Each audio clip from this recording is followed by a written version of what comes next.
ඉතින් ඔයාලට කොහොමද? මම හිතනවා ඔයාලා හැමෝම හොඳින් පරිස්සමින් සතුටින් ඇති කියලා. ඉතින් මම අද වීඩියෝ එකේ කතා කරන්නේ අපේ හිස් කබල ඇතිවන හිස් හොරි කොහොමද එක දවසින් එක ප්‍රොඩක්ට් එකක් යූස් කරලා නැති කරගන්නේ කියලා. ඉතින් dandruff නිසා එහෙම නැත්නම් හිස් හොරි නිසා ඔයා කරදරෙන් ඉන්නවනම් මේ වීඩියෝ එක ඔයාට. ඉතින් ඔයා තාමත් මගේ වීඩියෝ බලන්නේ මාව subscribe කරන්නේ නැතුව නම් මං හරිම ආදරෙන් ඉල්ලනවා මගේ channel එක subscribe කරලා මාත් එක්ක එකතු වෙන්න කියලා. මගේ හිස් කබලේ ගොඩාක් ඉස්සොට තිබ්බ කාලයක් තිබ්බා. එතකොට මම ඒකට solution එකක් හොයාගෙන යද්දී මට හම්බෙච්ච product එකක් ගැන තමයි මම අද ඔයාලට review කරන්න යන්නේ. මොකද මේ product එකෙන් මට ඇත්තටම හොඳ result එකක් හම්බ වුණා. ඒ නිසා මම හිතුවා ඔයාලත් එක්ක එක share කරගත්තොත් හොඳයි කියලා. හරි මම අද කතා කරන්න යන ප්‍රොඩක්ට් එක ඔයාලට එකපාරක් යූස් කරලා එකපාරෙම රිසල්ට් ගන්න පුළුවන් ප්‍රොඩක්ට් එකක්. ඉතින් මම අද ෂෙයා කරගන්න යන්නේ මගේ රියල් එක්ස්පීරියන්ස් එකක්. මොකද මීට කාලයකට කලින් ඉස්සර නිසා මමත් ගොඩක් කරදරයට ලක් වෙච්ච කෙනෙක්. ඉතින් ඔළුව නිතරම කස්සනවා, ඇඳුමක් මොකක් හරි ඇඳනත් කුඩු කුඩු ඒ ඇඳුමට වැටෙනවා. එතකොට අපි කොච්චර ෂැම්පූ කන්ඩිෂනර් කරලා හිටියත් අපේ ඔළුව නිතරම කස්සනවා.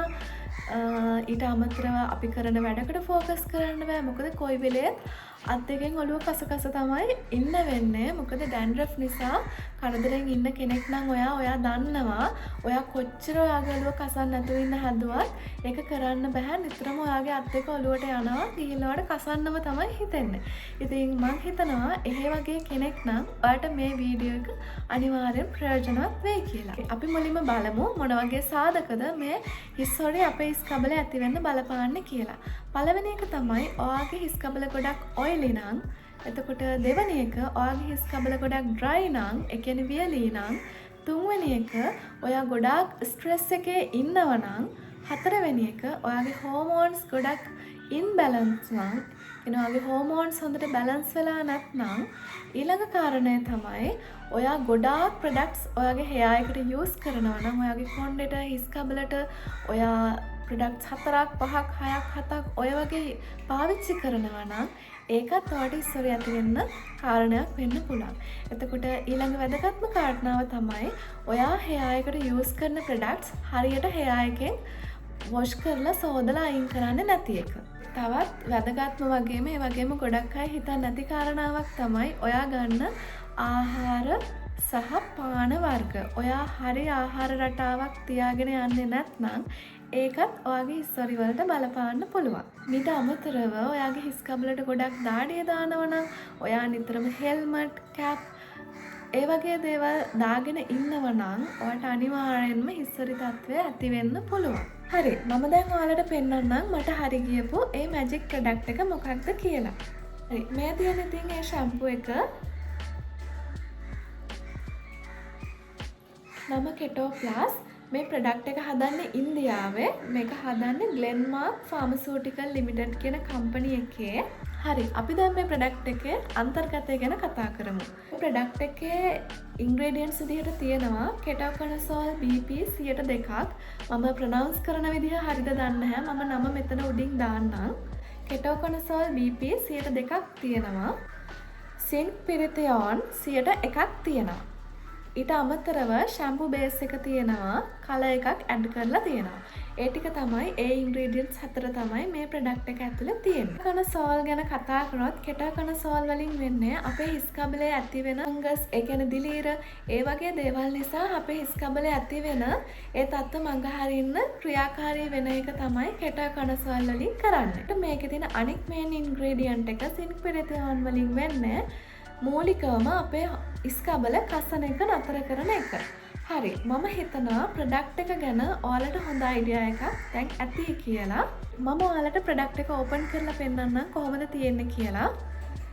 මේකේ මෙන්න මේ වගේ තද රෝස පාට ද්‍රාවණයක් තමයි තියෙන්නේ. මේකේ සුවඳ ගත්තොත් සාමාන්‍ය ෂැම්පූ එකකට තියෙන සුවඳට වඩා ටිකක් වෙනස්.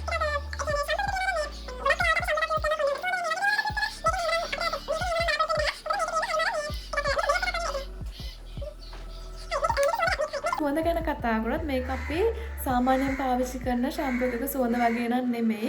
මේක අර මෙඩිකේටඩ් ප්‍රොඩක්ට් එකක් නේ. අපේ හිස් හොරි වෙනුවෙන්ම හදලා තියෙන ප්‍රොඩක්ට් එකක් නිසා මේකේ සුවඳ කාරක මුකුත් එකතු කරලා නැහැ. මේ සුවඳ ගැන මට එහෙම කියන්න තේරෙන්නේ නැහැ. සාමාන්‍යයෙන් අපි පාවිච්චි කරන ෂැම්පූ එකක වගේ සෝදලා අයින් කරාට පස්සේ අර හොඳ සුවඳක් නම් එන්නේ නැහැ. සාමාන්‍ය සුවඳක් තමයි තියෙන්නේ. අර කොණ්ඩේට ලොකු සුවඳක් මේකෙන් නම් එන්නේ නැහැ.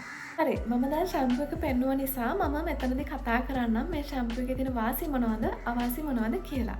මම මුලින්ම කතා කරන්නම් මේ ප්‍රොඩක්ට් එකේ තියෙන වාසි මොනවද කියලා.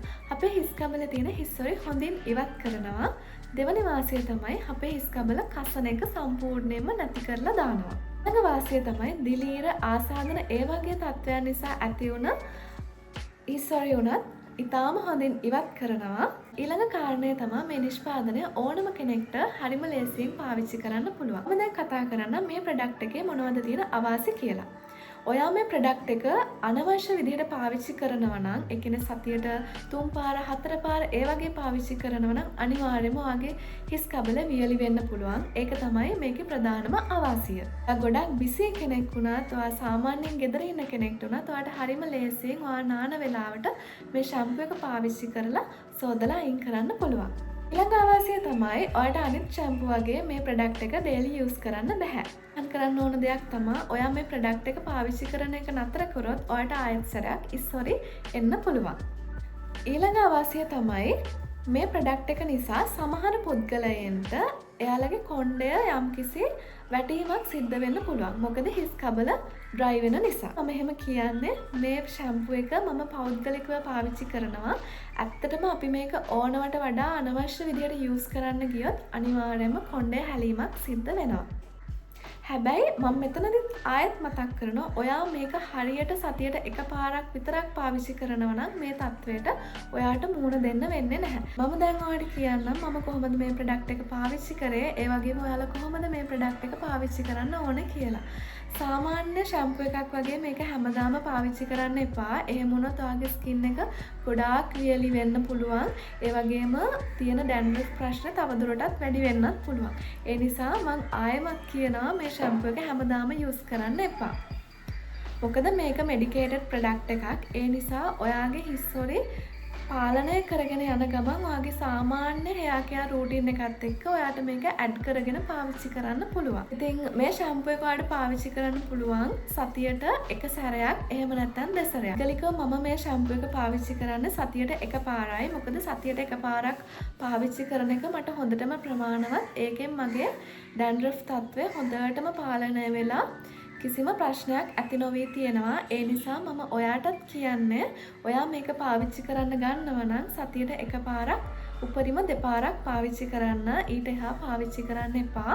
මොකද ඔයා මේක ගොඩාක් පාවිච්චි කරොත් මම කලින් කිව්වා වගේ ඔයාගේ හිස් කබල ගොඩක් වියලි වෙන්න පුළුවන්.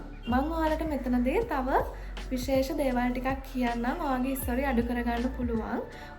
ඔයා කොණ්ඩෙට තෙල් පාවිච්චි කරනවා නම් ඒ තෙල් පාවිච්චි කරලා පැයක් දෙකක් වගේ ඇතුළත කොණ්ඩේ තියලා ඊට පස්සේ අනිවාර්යයෙන්ම නාන්න. තව විශේෂ දෙයක් තමයි ඔයාගේ කොට්ට උරය අනිවාර්යයෙන්ම සතියකට පාරක්වත් මාරු කරන්න. ඔයාට දවස ගානේ මාරු කරන්න පුළුවන් නම් ඇත්තටම ගොඩක් හොඳයි. එහෙම ගොඩක් වෙලාවට අපහසුයිනේ. ඒ නිසා අඩුතරමේ සතියකට පාරක්වත් මාරු කරන්න. ඊළඟ දේ තමයි ඔයා ඔයාගේ කොණ්ඩෙට ගොඩාක් ප්‍රොඩක්ට් යූස් කරලා කොණ්ඩේ හෙයාර් ස්ටයිලින් කරනවා නම් අනිවාර්යයෙන්ම ඒක නතර කරන්න. ගොඩාක් ප්‍රොඩක්ට් යූස් කරන්න එපා. ගොඩක් ප්‍රොඩක්ට් යූස් කරන්න වෙනවා නම් ඔයා කැමති නම් ඔයා අනිවාර්යයෙන්ම ඔයා පාවිච්චි කරන දේවල් නිසියාකාරයව ඔයාගේ කොණ්ඩෙන් සෝදලා අයින් කරන්න ඕනේ. හරි, ඊළඟ කාරණය තමයි ඔයා අනිවාර්යෙන් ගොඩාක් ස්ට්‍රෙස් එකේ ඉන්න කෙනෙක් නම් ඒ ස්ට්‍රෙස් එක අනිවාර්යෙන් නැති කරගන්න. මොකද ස්ට්‍රෙස් එකේ හින්දාත් ඔයාගේ කොණ්ඩේ සහ හිස් කබලේ ඉස්සරි ඇති වෙන්න පුළුවන්. එතනදී මේ කතා කරපු නිෂ්පාදනය ඔයාට සමහර විට හරියන්නේ නැති වෙන්න පුළුවන්. මොකද නිෂ්පාදන ගත්තාම ඒ නිෂ්පාදන 95ක් 98ක් වගේ තමයි පුද්ගලයින්ට හරියන්නේ. එතකොට 2%කට 5%කට වගේ එකම ප්‍රොඩක්ට් එක හරියන්නේ නැති වෙන්න පුළුවන්. සාමාන්‍යයෙන් එදිනෙදා දිනපතා ගන්න ආහාර වුණත් සමහර පුද්ගලයින්ට ඇලර්ජිස් තත්ත්ව ඇති වෙනවා. හරිම ආදරෙන් මතක් කරනවා ඔයා මේ ප්‍රොඩක්ට් එක යූස් කරන්න ගන්නව නම් අනිවාර්යයෙන්ම පොඩි බෝටල් එකෙන් මුලින්ම ස්ටාර්ට් කරලා බලන්න. ඔයාලට හරියනවා නම් විතරක් ඊට පස්සේ ඔයාලට මිලදී ගන්න පුළුවන් නිසා. හරි මෙතන මට විශේෂම දෙයක් මතක් කරන්න අමතකුණා. ඔයා කොයි දේ හොඳ විදිහට කන්ට්‍රෝල් කරගෙන තිබ්බත් ඔයා දවසට ඔයාට අවශ්‍ය ප්‍රමාණයට වතුර ගන්න නැත්නම් ඔයාගේ හිස් කබල අනිවාර්යයෙන්ම වේලෙනවා. එතකොට අනිවාර්යයෙන්ම ඉස්සරි තත්ත්වය ඇති වෙනවා. ඒ නිසා අනිවාර්යෙන් වතුර බොන්න. හිස්වලි වලට බලපාන හැම සාධකයම ඔයා ළඟ තිබ්බත් ඔයා හරියට කෑම බීම ගන්නේ නැති වුණත් ඔයා වතුර බොන්නේ නැති වුණත් ඔයා එකපාරක් හරි මේ ප්‍රොඩක්ට් එක යූස් කරලා බලන්න ඔයාට රිසල්ට් තියෙන්නම ඕනේ. හැබැයි මම කලින් කිව්වා වගේ එක්කෙනෙක්ට දෙන්නෙක්ට මේකෙන් රිසල්ට් එන්න නැති වෙන්න පුළුවන්. ඒ වගේම මම ආයෙමත් මතක් කරනවා මේක අනවශ්‍ය විදියට පාවිච්චි කරන්න එපා. මොකද මේක මෙඩිකේටඩ් ප්‍රොඩක්ට් එකක් නිසා. අනිවාර්යයෙන්ම සතියට එකපාරක් පාවිච්චි කරාම හොඳටම ප්‍රමාණවත්. මම අන්තිමට තව එක දෙයක් කියන්නම්. මම ඔයාලට ඔයාගේ කොණ්ඩය හොඳට නිරෝගීව තියාගන්න ඕන කරන දේවල් ටිකකුත් මේ වීඩියෝ එකේ කිව්වනේ. හැබැයි ඔයාලට මම මේ දේවල් කොච්චර කිව්වත් වෙන කෙනෙක් කිව්වත් ඔයාලට කරන්න ටයිම් එකක් නැත්නම් ඔයාලට ඕන ප්‍රධානම දේ ඔයාගේ හිස්වල නැති කරගන්න එක නම් ඔයාලට අනිත් දේවල් මුකුත්ම සලකන්නේ නැතුව ඔයාට ඇත්තටම මේ ෂැම්පූ එක විතරක් පාවිච්චි කරන්න පුළුවන්. මොකද ඒකෙනුත් ඔයාට ඇත්තටම හොඳ රිසල්ට් එකක් ගන්න පුළුවන්. මොකද මගේ හස්බන්ඩ් මේ ප්‍රොඩක්ට් එක පාවිච්චි කරනවා. එයා ඇත්තටම ලොකුවට hair care routine එකක් follow කරන්නේ නැහැ. හැබැයි එයාගේ හිස්වලේ තත්ත්වය ගොඩාක් හොඳට අඩු වෙලා සහ නැති වෙලා තියෙනවා මේ ෂැම්පූ එක නිසා. හැබැයි ඔයා මේ ෂැම්පූ එක පාවිච්චි කරන එක නතර කරොත් අනිවාර්යයෙන්ම ආයෙත් සැරයක් හිස්වලේ එන්න පුළුවන්. ඒකට ප්‍රධානම හේතුව තමයි අපේ හිස් කබලේ තියෙන සම දවසින් දවස සතියෙන් සතිය අලුතින් වර්ධනය වෙනවා. එතකොට අපි අද මේ ෂැම්පූ එක පාවිච්චි කරලා අපේ තියෙන හිස්වලේ තත්ත්වය නැති වුණා කියලා තව සතියකින් අපිට මේ හිස්වලේ තත්ත්වය ආයෙ ඇති නොවී තියෙන්නේ නැහැ. ඕනම දෙයක් එහෙම තමයි. අපි ස්වභාවික සත්කාරයක් හරහා වුණත් අපේ කොණ්ඩේ තියෙන අපේ හිස් කබලේ තියෙන ඒ හිස්වලේ තත්ත්වය මැඩපාත්ව ගන්න උත්සාහ කරාටත් එකපාරක් දෙපාරක් පාවිච්චි කරා කියලා සම්පූර්ණයෙන්ම හැමදාටම නැති වෙන්නේ නැහැ. මොකද අපි ඕනම දෙයක් පාවිච්චි කරලා හිස් කබලේ තියෙන තත්ත්ව සුව කරගන්න හැදුවට ඒක දීර්ඝකාලීනව අපි භාවිතා කරේ නැත්නම් අපිට හොඳ ප්‍රතිඵලයක් ලබා ගන්න බෑ. ඔයා අනිවාර්යයෙන්ම දීර්ඝකාලීනව පාවිච්චි කරන්නම ඕනේ. මොකද වෙන ට්‍රීට්මන්ට් එකක් කරා වුණත් ඒ ට්‍රීට්මන්ට් එක කරලා යම්කිසි කාලයකට පස්සේ අනිවාර්යෙන්ම ඒකේ ප්‍රතිඵල නැති වෙලා එන දවසක් තියෙනවා. ඒ නිසා අනිවාර්යෙන්ම ඔයා රූටින් එකක් ෆලෝ කරන්න ඕනේ. රූටින් එකක් කියන්නේ එක දවසක් කරලා නතර කරන දෙයක් නෙමෙයි. ඔයා හැමදාටම කරන්න ඕන දෙයක්. එහෙම ඔයා දීර්ඝකාලීනව කරගෙන ගියොත් ඔයාට ඇත්තටම හොඳ රිසල්ට් එකක් ගන්න පුළුවන්. හරි. එහෙනම් මම හිතනවා මේ වීඩියෝ එක ඔයාලට ප්‍රයෝජනවත් වෙන්න ඇති කියලා. ඔයා මේ වීඩියෝ එකට කැමති නම් ලයික් කරන්න, කමෙන්ට් කරන්න, කාට හරි වැදගත් කෙනෙක් තව ඉන්නවා කියලා හිතනවා නම් එයාටත් ෂෙයා කරන්න. මම හරිම ආදරෙන් මතක් කරනවා ඔයා මගේ වීඩියෝස් වලට කැමති නම් මාව සබ්ස්ක්‍රයිබ් කරලා මගේ channel එකත් එක්ක එකතු වෙන්න කියලා. හරි. ඔයාලට මොනවා හරි ප්‍රශ්නයක් තියෙනවා නම් කමෙන්ට් එකක් දාලා තියන්න. මම අනිවාර්යයෙන්ම රිප්ලයි එකක් දෙන්නම්. එහෙනම් මම අදට ගිහින් එන්න. බයි බයි.